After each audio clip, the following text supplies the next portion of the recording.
Okay, so in the previous lesson, we talked about balanced and unbalanced forces and their effects on motion.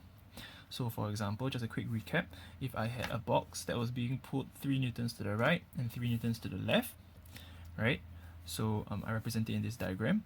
Then the forces on this box, you can say that they are balanced. If I were to ask you what is the effect on motion of these two forces acting on this box, because they are balanced, actually you can say that the result of these two forces acting on this box is actually the same as if there were no forces acting on this box, because the forces are balanced, right? So we can say that the resultant force of these two forces, a 3 Newton force to the right and 3 Newton force to the left, is the resultant force is 0, right? It's as if the effect is the same if there were no forces acting on the box. And of course, we talked about unbalanced forces. So in the actual scenario, if I have a 5 Newton force pulling to the right and a 3 Newton force pulling to the left, how do I know what is the effect of these two forces acting on the same time on this box? What is the effect on the motion of this box, right? To find the effect of the motion of these two forces in the box, basically, I add them up, right? And because they are parallel and they are parallel to one another, one is towards the right, one is towards the left, I can take one side as positive. So if I take the right side as positive, how do I find the resultant force?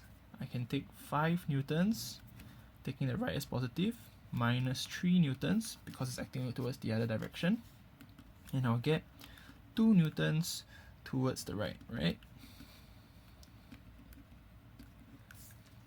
And so I can say that the effect or the result of these two forces acting on the box is as if there was a single force, or it would be the same as a single resultant force, a single force of 2 newtons acting towards the right.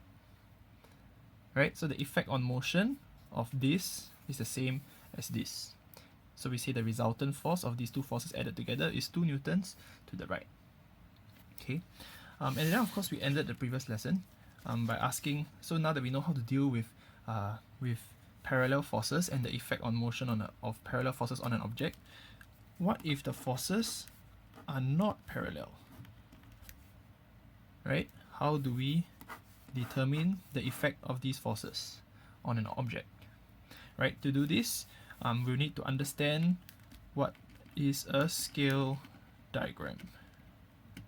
And that's what we'll be covering today. Okay, so what is a scale diagram, right? We've already learned that a force, or in fact any vector, has a magnitude and a direction, right? So it's very convenient to represent vectors with arrows, because an arrow can very easily represent the magnitude and direction, because the length of the arrow can represent the magnitude, and the direction of the arrow obviously represents the direction of the vector, right? So what is a scale diagram? A scale diagram is when we draw these arrows to scale, meaning proportionate to the magnitude. In this case, I've decided, in this example, I've decided that the scale is one big square. You see one big square, you can see my number line below, one big square to represent 1 Newton. So if you look at this diagram shows me a box being pulled to the right by two forces, a 2 Newton force and a 3 Newton force. Right, you can see the 2 Newton force is 2 big squares and the 3 Newton force is 3 big squares. And the direction of these arrows show you the direction of the force, right?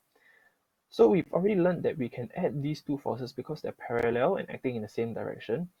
We can simply find the resultant force, which is the effect of these two forces added together, by adding 3 newtons plus 2 newtons because it's in the same direction. But why can we do that? How does that work, right? This scale diagram will show us why we can do that. So if I were to try to add these two forces together, graphically what that would look like would be, I actually can take the first force, move it down to the number line. So I start from 0 newtons and I go 2 newtons to the right. Right? And my second force is also to the right. So if I want to add my second 3 Newton force, I can do the same thing. I just continue on from where my first force ended, and I continue to add on the effect of the second force, which will be 3 newtons to the right. And as you can see, the effect of these two forces added together will be the same as a single 5 Newton force acting towards the right, which goes from the starting point, to the ending point of the last force, of the second force, right? So this single 5 Newton force has the same effect as these two forces added together, and so we call this 5 Newton force the resultant force of these two forces, right? So now that's why we can add, we can simply take 2 Newtons plus 3 Newtons if they are in the same direction. But what if they're acting in different directions? So look at this example, where I have a vertical 2 Newton force and a horizontal 2 Newton force, right? How do I add this together? So the first step is actually still the same. I can still add the 2 Newton force with the number line. So I just put 0 to 2 Newton, 0 to 2 towards the right. But how do I add the second force? Remember, the direction is important. So I can't just turn the force over and add it towards the right? So if I need to keep the direction, I need a vertical scale, right? And of course, in this case, I've already shown you that I've kept the vertical scale the same. So here, if I add a vertical scale, where one big box is still 1 Newton, so I'm using the same scale. And you see now that I can add it with the same idea, right? I just need to see where the previous force ended. And if I add this vertical force from there, I continue adding it up, but instead of going towards the right now, it goes vertically, like it is actually acting. Then how do I find the resultant force? You see that the end point of this force will be here now. The end point of both forces added together will be here at the tip of the second force. And the resultant will simply be from the start to the end, right? And you see that this resultant force, it has a magnitude which can be obtained by measuring the length of this exactly based on the scale and calculating the force. And of course, you see it as a direction, right? The direction is not horizontal, it's not vertical. The direction is diagonal. And you can even measure the exact angle. And that makes sense, right? If I go back to the original question here, intuitively, where do you think, if I had a box being pulled with a 2 Newton force upwards and a 2 Newton force towards the right, intuitively, where do you think the resultant force will be? Right? Where do you think the box will fly? Okay, so I've removed the box here to make it a bit less confusing. So if you're pulled up by a force and pulled towards the right by a force, intuitively, I hope that just literally put yourself in the box here and consider where would you fly. Right? You're probably not going to fly backwards. You probably know that intuitively, if there's a force here and a force here, you probably fly somewhere here, right? So by intuition, that should be obvious, and that's what we got just now from our scale diagram. Right, let's consider another scenario. Now, the vertical force, we still have a vertical and horizontal force, but the vertical force is much lesser than the horizontal force. By intuition again, literally put yourself in a box. Where do you think you will fly? Right? Now, because the upward force is pulling less on you, you probably won't move upwards as much.